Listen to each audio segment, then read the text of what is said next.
Eu estou falando do PL da misoginia. Tem um grupo de trabalho se debruçando sobre o assunto, aquele projeto que prevê equiparar a misoginia ao crime de racismo. E a intenção desse GT é apresentar um relatório nesta semana ainda.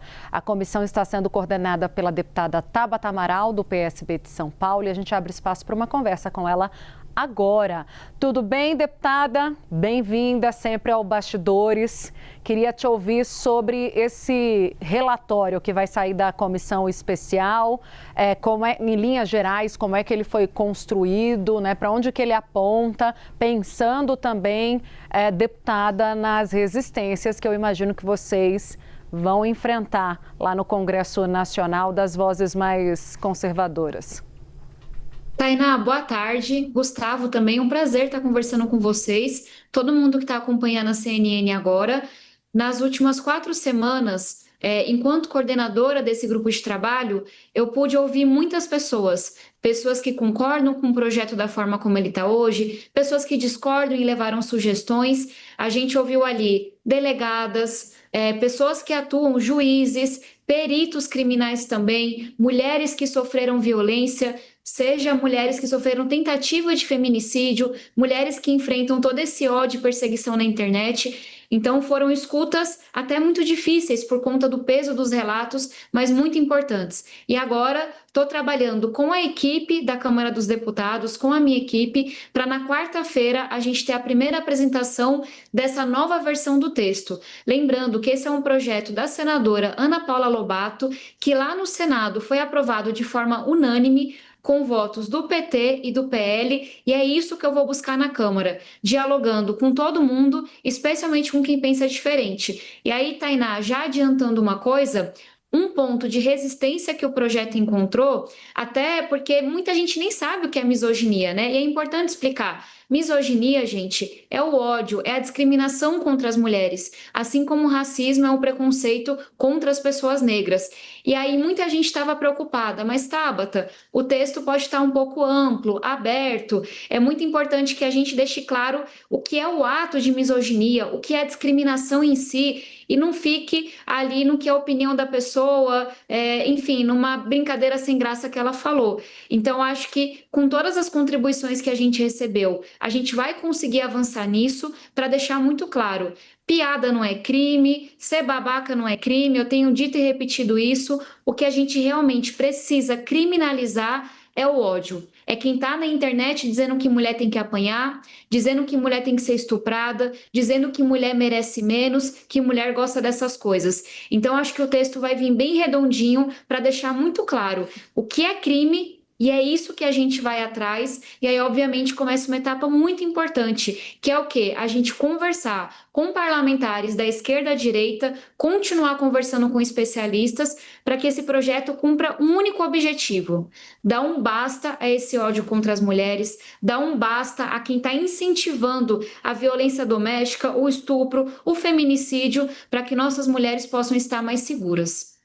Justamente que seja clara, né, para que não haja interpretações ou subjetividade, porque sempre que tem subjetividade, tem espaço para crítica. Então, Exato. exatamente nos termos da lei, o que é misoginia e as penas atribuídas. Gostaria de falar de outro assunto que a senhora encabeçou nessas últimas semanas. Pediu ao Supremo Tribunal Federal a questão de investigação das emendas parlamentares para financiar o filme Dark Horse, sobre a vida de Jair Bolsonaro. E nós tivemos também, deputada, uma operação contra a produtora em São Paulo, porque teve dinheiro de São Paulo investido neste filme. Gostaria que a senhora atualizasse a gente como tem sido essa apuração do ministro Flávio Dino e como a senhora espera que aconteçam essas investigações. Gustavo, a questão tá tão enrolada, é tanta coisa emaranhada que eu acho que vale a gente dar só uma explicação. Tem uma figura, gente, que é chave aqui para a gente entender. O nome dela é Carina Ferreira. Carina Ferreira da Gama. O que acontece? Essa figura, ela tem ligado a ela uma série de CNPJs, empresas, ONGs. Porque se a gente não entender que esses CNPJs todos estão ligados a ela, a gente não consegue começar a decifrar esse enigma. Primeira coisa, que é, inclusive, o que motivou a primeira denúncia que eu fiz. A gente começou a receber denúncia de que um contrato para instalar o Wi-Fi aqui em São Paulo, na verdade, ele teria uma outra finalidade. Então, o que aconteceu? A Prefeitura de São Paulo fez um investimento inicial de mais de 100 milhões de reais, depois esse valor foi aumentado, alcançando cerca de 150 milhões de reais, para que uma empresa ligada à Carina instalasse o Wi-Fi na cidade. Contrato estranho, muita coisa suspeita, os Wi-Fis todos não foram instalados. Essa é a primeira coisa. Outra coisa para a gente entender, um outro CNPJ, uma outra empresa dessa mesma Carina, prestou serviço eleitoral de marketing para um deputado federal ligado ao bolsonarismo, que é o Mário Frias. Começou a ficar estranho, mas tem um terceiro elemento. Vários deputados bolsonaristas começaram a mandar emenda parlamentar. O que é emenda parlamentar? É o nosso imposto, é dinheiro público para CNPJs ligados a essa mesma Carina para que ela desenvolvesse projetos culturais. Tabata, acabou? Não acabou. Se descobriu recentemente que o Distrito Federal, cujo governador também é ligado ao bolsonarismo, teria contratado um outro CNPJ dessa mesma Carina e tem alguma coisa suspeita ali no contrato. E aí não fosse suficiente, em cima disso tudo, começaram a sair as notícias de que Daniel Vorcaro teria feito repasses milionários também para um CNPJ ligado à mesma Carina para que ela produzisse o filme do Bolsonaro. Eu sei, gente, que demorou aqui um pouquinho, mas é porque a coisa realmente é enrolada. É uma pessoa, são vários CNPJs, várias ONGs, várias empresas, e aí, qual que é a coisa grave, né? De recurso privado, a pessoa faz o que ela quiser, mas é recurso da Prefeitura de São Paulo, recurso do governo do Distrito Federal, recurso de imposto federal, recurso público, nosso dinheiro, todos indo para ONGs e empresas ligadas a essa mesma pessoa. Diante disso, meses atrás, eu fiz questionamentos aqui ao Ministério Público de São Paulo, a gente não teve ali um retorno imediato, então eu também levei os questionamentos para Flávio Dino, ministro do STF. A partir dele, começou a se fazer uma série de investigações. Agora, houve uma operação muito importante da Polícia Civil aqui de São Paulo. Isso tem que ser desvendado, né, gente? A coisa é super estranha, é recurso municipal, é recurso estadual, é recurso federal, misturado com dinheiro privado para financiar filme, campanha eleitoral, a coisa tá estranha. Então, denúncias foram feitas, eu fiz o meu papel, que é o de fiscalizar. Quando alguém vem com uma denúncia para mim, levar ela adiante e agora, obviamente, acompanhar para que a justiça seja feita. E aí tem só uma coisa, Gustavo, para finalizar, que me chamou a atenção de um jeito muito ruim. O prefeito de São Paulo, Ricardo Nunes, foi questionado sobre tudo isso. Afinal de contas, a primeira denúncia é de um possível esquema envolvendo o contrato da prefeitura, que tem que ser investigado. E quando ele foi questionado, ao invés dele defender o trabalho sério da Polícia Civil e dizer que a investigação tinha que acontecer, ele foi logo dizendo que o trabalho da Polícia Civil estava sendo partidarizado, que essa tal de Carina era uma amiga dele, uma pessoa séria. Ele se enrolou todo. Então, feio que o prefeito de São Paulo condene uma operação da Polícia Civil ao invés de defender a investigação, mas isso não muda nada. As investigações estão acontecendo, tanto aqui no estado quanto no nível federal, e a gente tem que acompanhar de perto. Deputada, a gente tem pouco tempo, então eu queria girar um pouco os assuntos, aproveitar a sua vinda ao Bastidores, para a gente falar também, claro, né, sempre sobre eleições, já batendo a porta. Primeiro, o seu diagnóstico e a sua defesa da composição do Palanque de São Paulo. Ainda uma costura em movimento, uma costura difícil, são 3 candidatos ao Senado para 2 vagas, 2 deles são do PSB. Queria entender, a senhora tem atuado para viabilizar o nome do Márcio França em detrimento da escolha da Marina Silva ou não tem acompanhado de perto essas negociações? Se a senhora defende que Márcio França seja mesmo o candidato, levando em conta que a Simone, me parece, vai ficar com a primeira vaga. E olhando de forma macro para essa aliança PT-PSB, me parece que existe aí algum incômodo, algum ruído sobre a contrapartida do PT aos esforços do PSB em todos os estados. Hoje, para usar como exemplo, a senhora deve ter visto que no Globo o Wellington Dias deu uma declaração. Dentre outras coisas, falou de palanque duplo em Pernambuco, do ex-prefeito João Campos, que tem sido ali o articulador dessas costuras PSB PT. Como é que a senhora avalia essa aliança de forma geral? Tainá começa dizendo que a gente tem pouco tempo e emenda 5 perguntas super difíceis. Eu vou focar mais rápido, tá bom? Começando por São Paulo. Tainá, o que a gente está vendo é um pouco do que acontece com a política. A gente tem bons, excelentes pré-candidatos que estão apresentando suas pré-candidaturas, estão apresentando seus projetos, e são todos nomes por quem eu tenho muito carinho, muita admiração e muito respeito, porque é gente séria, é gente honesta, é gente que entrega. Estou falando aqui de Fernando Haddad, que é nosso pré-candidato ao governo, Marina Silva, que está se colocando também nessa disputa, e, obviamente, dos nossos pré-candidatos Márcio França e Simone Tebet.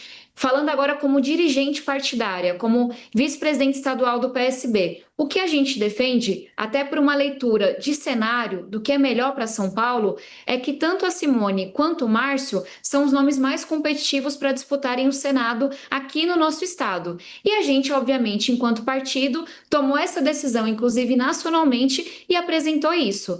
Mas para a gente poder caminhar junto com o PT, essa não é uma adesão apenas do PSB, é uma adesão do PT também, que vai ter que entender quem é que vai para vice, quem é que vai para o Senado e por aí vai.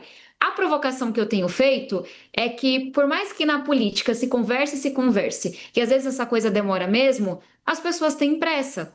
As pessoas querem saber o que é que o nosso time defende para São Paulo. Qual é a proposta que a gente tem para a segurança pública? Tarcísio tem várias operações policiais para botar em manchete. Resultado mesmo ele não está tendo. Feminicídio está batendo um recorde aqui. A questão do roubo de celular, todo mundo sabe que vai para a Rua Guaianazes no centro, a polícia não consegue fazer nada. Por que que essas coisas não acontecem? Então, o incômodo que eu tenho é mais nesse sentido. Eu tenho certeza que a composição que for feita vai ser ótima, porque o nosso time é bom, porque são pessoas preparadas, honestas, e é isso que falta na política. Agora, eu tenho receio que enquanto essa decisão não é tomada, e esse diálogo tem que acontecer com o PT, a gente perca o tempo de falar de tudo que importa. Segurança pública. Ninguém está contente com a educação aqui no nosso estado de São Paulo. Só que enquanto não tem uma definição dessas candidaturas, a gente não está debatendo o projeto, as propostas, que é o que as pessoas querem ouvir. Em relação a outros estados, obviamente que o que eu conheço mais é do que está acontecendo aqui em São Paulo, mas aí também, enfim, pela minha relação com o João, por acompanhar essas conversas, tem uma única coisa que importa, que é uma posição do presidente Lula de que seu único candidato no estado de Pernambuco é o pré-candidato João Campos, que é o nosso pré-candidato a governador. Então, é claro que ministros, filiados do PT, eles têm toda a liberdade para colocarem suas opiniões no público, mas o apoio que importa mesmo é o apoio do presidente Lula, e ele já manifestou para o próprio João, para o PSB, que seu candidato em Pernambuco vai ser o João. Para encerrar a nossa conversa, porque o nosso jornal já está acabando, deputada, só gostaria de voltar na questão do Dark Horse. A senhora pediu a apuração do Supremo Tribunal Federal em relação às emendas parlamentares. A senhora deve pedir uma apuração também em relação à Prefeitura de São Paulo? Voltando um pouquinho, Gustavo, minha primeira ação, meus primeiros questionamentos foram aqui na Justiça Estadual. Tanto porque tinha essa questão de emendas, mas antes disso, a primeira denúncia que eu recebi, antes da gente saber do repasse do Vorcaro, do envolvimento da Karina com a campanha eleitoral do Mário Frias, das emendas dos deputados bolsonaristas, a primeira coisa que chegou ao meu conhecimento foi a questão desse contrato da prefeitura. De novo, um contrato de Wi-Fi mal feito, estranho, sem transparência, que milhares de pontos de Wi-Fi foram prometidos, grande parte ninguém nunca viu, nunca foram entregues. Esse foi o questionamento. E aí, quando a gente viu essa questão das emendas, levei também ao STF. Mas acho que é importante dizer que muito do que a gente está vendo agora, inclusive da investigação da Polícia Civil, parte de denúncias que eu e outras pessoas fizemos. Então, nós fomos o primeiro a acender esse alerta. Tudo que chega ao nosso... Porque muita gente sabe do meu papel de fiscalização, sabe que eu sou independente, tenho coragem, vou lá e faço mesmo. Então, as pessoas trazem muita coisa para o nosso mandato. Então, essa foi a nossa primeira ação. E agora, obviamente, cabe a gente esperar com esperança de que justiça seja feita. Quem fez errado tem que ser punido, tem que pagar por isso. Então, agora esse trabalho está com a Polícia Civil, está também com o Ministério Público aqui do Estado, e eu vou seguir acompanhando. E se receber mais denúncias, vou encaminhar, seja para o nível federal, seja aqui no nível estadual.